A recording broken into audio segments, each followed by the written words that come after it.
কোনো এক গভীর জঙ্গলে তিনটে মাছ বাস করত।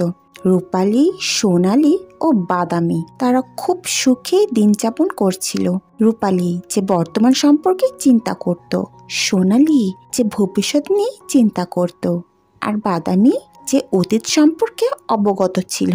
তারা এই জঙ্গলের পুকুরটিতে খুব আনন্দেই ছিল। এই পুকুরটা কত সুন্দর, এখানে থাকতে আমার খুব ভালো লাগছে। এই জঙ্গলের পাশেই কিছু জেলে পরিবার বাস করত। তারা জঙ্গলের পথ ধরে নদীতে মাছ ধরতে যেত। অনেক জেলে পরিবার একসাথে হওয়ায় তারা নদীতে সেভাবে মাছ পেত না, তাই তাদের দিনগুলি অভাব অনটনে কাটছিল। এই নদীতে তো তেমন মাছ পাচ্ছনি, তা অন্য কোথাও তো মাছ ধরতে যেতে পারো নাকি? অভাবের ঘরে আর কত ভাত পেটে খেয়ে থাকবো। অন্য কোথাও তো মাছ নেই, কি আর করবি বল, আমাদের কপালে সুখ নেই। যাই তাড়াতাড়ি মাছ ধরতে যাই, নইলে পরে আর পাবো না। জানিস তো হারান, এই নদীতে আর তেমন মাছ পাচ্ছি না, হাত পেটা খেয়ে থাকতে হয়। কবে যে পেট পুড়ে খেতে পারবো। ঠিকই বললেছ, আমারও তো একই অবস্থা। কদিন যে না খেয়ে থেকেছি তাই আমি জানি। চল চল বাড়ি ফেরা যাক, সন্ধ্যা হয়ে গেছে। কি রে, তোরা উপরে আর কতক্ষণ থাকবি? চল নিচে চল, দেখছিস না সন্ধ্যা হয়ে গেছে। না, আমি এখন যাব না, আমি আরো খেলবো।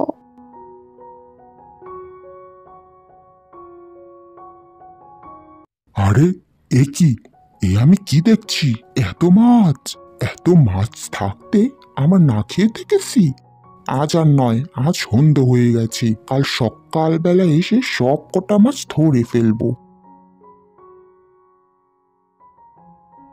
জেলের এসব কথা পুকুরের একটি মাছ শুনতে পায় এবং মাছটি তখনই বিপদ সংকেত ভেবে সবাইকে কথাটি জানায়। এটা শুনে রূপালী, সোনালী ও বাদামি বলল, বর্তমানে আমার মনে হয় এখান থেকে আমাদের যাওয়া ঠিক নয়। এই পুকুরে আমরা ছোট থেকে বড় হয়েছি, এই পুকুর আমাদের, তাই এখান থেকে আমাদের যাওয়া ঠিক নয়। আমার ভবিষ্যৎ ধারণা থেকে মনে হয় আমাদের এই পুকুর থেকে এক্ষুনি চলে যেতে হবে, নয়তো ভবিষ্যতে আমাদের বিপদ হতে পারে। আমি বাদামি, অতীতেও এমন কিছু বিপদের সংকেত হিসেবে স্থান ত্যাগ করে নতুন স্থানে যেতে বলা হয়েছে।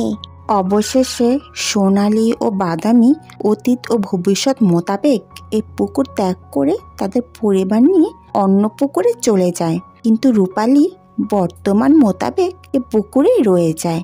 সকাল হতেই জেলেরা পুকুরে জাল ফেলে এবং রূপালী সহ সব মাছকে ধরে ফেলে।